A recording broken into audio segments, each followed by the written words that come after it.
Nadie nace siendo mito. Nadie abre los ojos por primera vez y se convierte de inmediato en leyenda, demonio o santo. Las figuras que recordamos por siglos son moldeadas, talladas, distorsionadas por las voces que las narran. Y de todas las historias que la humanidad ha contado, pocas han sido tan deformadas como la de aquel hombre que llegó desde la nada, desde las tierras frías y sucias de Siberia, para entrar al corazón mismo del Imperio ruso, tocar el poder más alto y terminar asesinado como si fuera la encarnación del mal, Grigori Yefimovich Rasputin.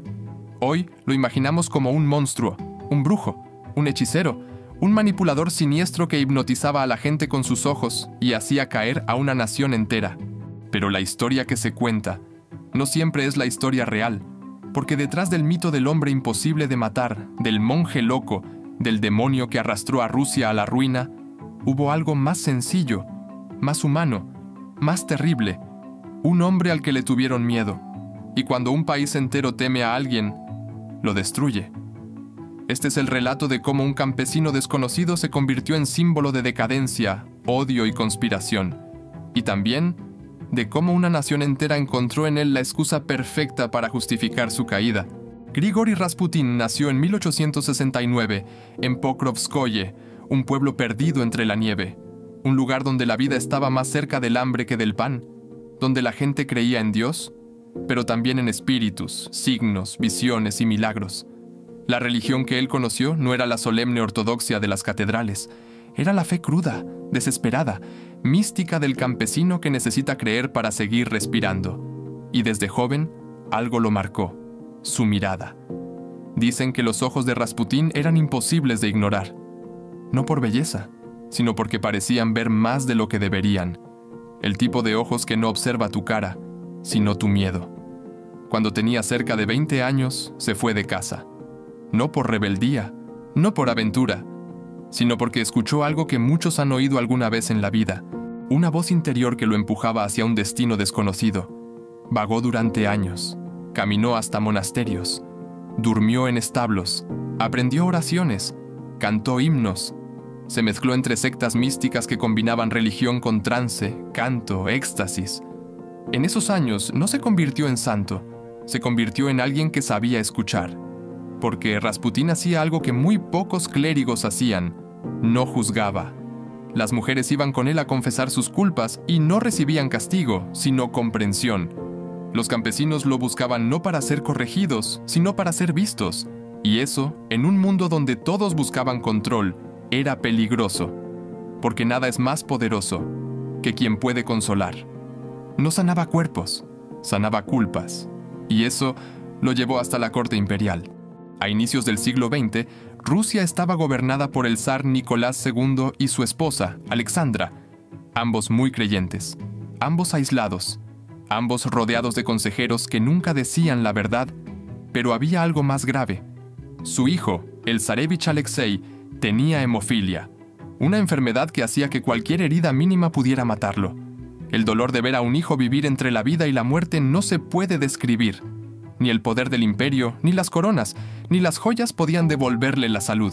Los médicos fallaron, los sacerdotes fallaron, la ciencia falló. Y entonces alguien susurró el nombre que cambiaría la historia: Rasputín. Cuando lo llevaron al palacio, nadie esperaba nada. Era un campesino sucio, con barba descuidada, ropa gastada y un olor a tierra, caballo y tabaco. Un ser que no debía estar ahí. Pero cuando se acercó al niño, algo ocurrió.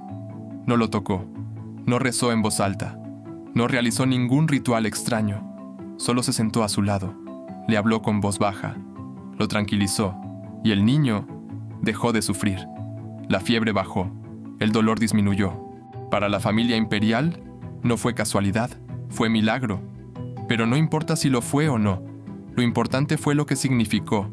La esperanza regresó. Y cuando una madre encuentra esperanza, la defiende contra el mundo entero. Desde ese momento, Rasputín ya no fue solo un peregrino.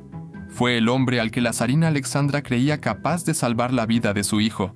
Y eso, en política, es más peligroso que cualquier corona.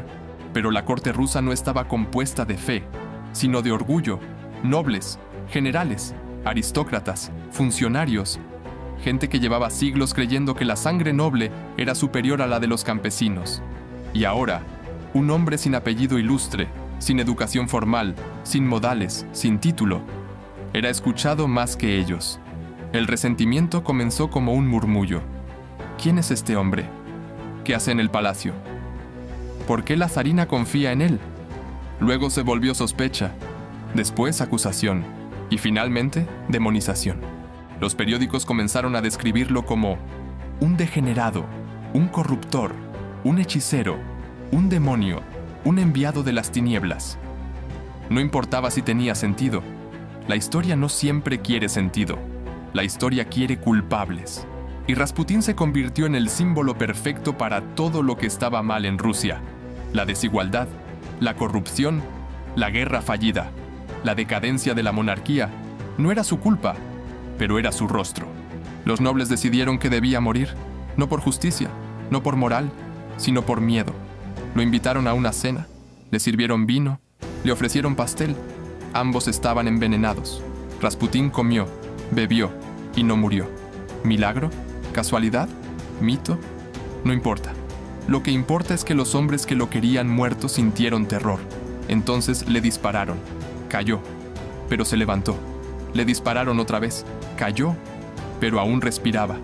Entonces lo golpearon, lo amarraron, lo arrojaron al río helado y allí, finalmente, se detuvo su corazón. Lo mataron porque no pudieron derrotar lo que representaba. El miedo no soporta ser enfrentado. Rasputín no fue santo, no fue monstruo. Fue un hombre en el lugar equivocado, en el momento equivocado, en un país que buscaba un villano para justificar su propia caída. Y dime, ¿no seguimos haciendo lo mismo hoy? Convertimos personas en símbolos, exageramos sus errores, los volvemos caricaturas, los usamos para explicar lo que no queremos aceptar, porque es más fácil decir, todo fue culpa de él, que admitir que el sistema entero estaba roto. Rasputín no destruyó a Rusia. Rusia ya estaba rota. Él solo fue la sombra donde todos proyectaron sus miedos.